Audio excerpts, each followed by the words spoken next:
નવસારી જિલ્લામાં ગણેશ વિસર્જનને લઈને વહીવટી તંત્ર સાથે પોલીસ વિભાગ દ્વારા તમામ તૈયારીઓ પૂર્ણ કરી દેવામાં આવી છે। નવસારી શહેરમાં આવેલ વેરાવળ ઓવારા ઉપર કૃત્રિમ તળાવ પાલિકા દ્વારા તૈયાર કરવામાં આવ્યું છે।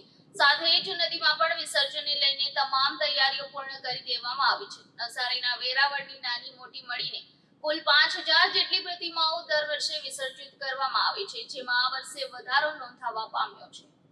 જિલ્લા વહીવટી તંત્રના પ્રાંત અધિકારી સહિત પોલીસ વડા અને RYSP સહિત ગણેશ મંડળના પ્રમુખ વેરાવળ ઉવારા ખાતે સ્થિતિનું નિરીક્ષણ કરવા પહોંચ્યા હતા। તેમણે વિસર્જન કઈ રીતે થશે અને કયા મંડળો ઉપર પ્રવેશ કરશે તેની તમામ તૈયારીઓનું નિરીક્ષણ કર્યું હતું। મોટી મૂર્તિ માટે ટ્રેનની વ્યવસ્થા કરવામાં આવી છે।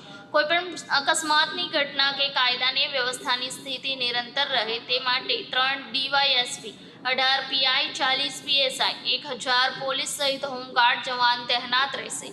સાથે જ પોલીસ ડ્રોન દ્વારા સર્વેક્ષણ પણ કરવામાં આવશે અને ફૂટ પેટ્રોલિંગ સાથે કોમ્બિંગ પણ કરવામાં આવશે અને મોટી ક્રેનની વ્યવસ્થા કરવામાં આવી છે। જી આજે નવસારીની અંદર ગણપતિ વિસર્જન નિમિત્તે વેરાવળ ખાતે વિસર્જનની તમામ કાર્યક્રમનું સમીક્ષા કરવામાં આવી છે।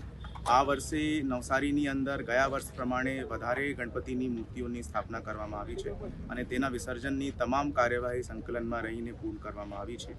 મારે બધાથી એક અપીલ છે કે આપના ઘરની અંદર નાનું ગણપતિ હોય કે આપના પંડાલની અંદર મોટો ગણપતિ હોય, તમામ ગણપતિઓને ડેઝિગ્નેટેડ વિસર્જન સ્થળ ઉપર જ વિસર્જિત કરો।